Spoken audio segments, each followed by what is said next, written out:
আমি চ্যালেঞ্জ করলাম, যারা বড় বড় কথা বলেন ওরা সত্য শোনো, তাদের নেতারা ওই কথা বলতো, পরে দেখা যাচ্ছে ভোট পাইছে 6%।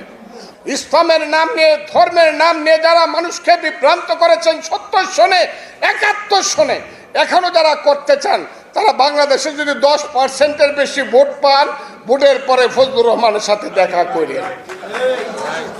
বড় বড় কথা বলেন, 20টা সিট একা একা পায়ে দেখেন তো দেখি। 3বার একা ইলেকশন করছেন, একবার একটা, একবার 3টা। এই তো শক্তি। হ্যাঁ, বিএনপির নামে দুর্নাম করাতে পারবেন। বিএনপি খুব লুটপাট করতেছে, বিএনপি এই দেশ শেষ করতেছে চাঁদাবাজি করিয়া। বিএনপির কর্মীরা খুব খারাপ বলে বলে সারা দিন ইউটিউবে মানুষকে বিভ্রান্ত করতেছেন। আমি অস্বীকার করি না, বিএনপির কর্মীরা 15 বছর না খায়া ছিল, অনেক অত্যাচার অবিচার সহ্য করেছে। মা মরেছে, বাপ মরেছে, জেলে থাকার কারণে বাপের জানাজা পড়তে পারে নাই, যার জানাজা পড়তে এসেছে ডান্ডা বেরিয়ে পড়ে। সেই বিএনপির একটা কর্মী যখন পেটে ভাত থাকে না, যদি 10টা টাকা রোজগার করতে চায়, তার যদি দুর্নাম হয়, যারা ব্যাংক দখল করে তাদের দুর্নাম হবে না?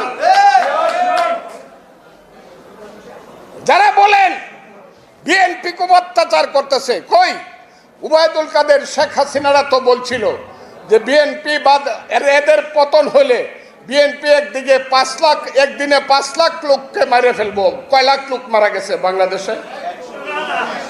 বিএনপি যে ধৈর্য ধরছে, বিএনপির নেতা তারেক রহমান যে ম্যাচিউরিটির পরিচয় দিছে, দেশকে যেভাবে রক্ষা করছে, এর মধ্যে যারা বিএনপিকে সমালোচনা করেন তাদেরকে হুঁশিয়ার করে আমি বলতে চাই, চক্রান্ত করে ক্ষমতায় থাকতে পারবেন না।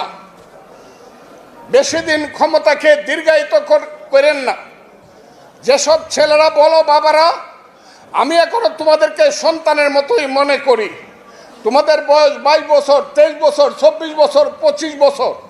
এখন বাংলাদেশের সব দলের চেয়ে বড় দলের নাম হলো সমন্বয়কের দল।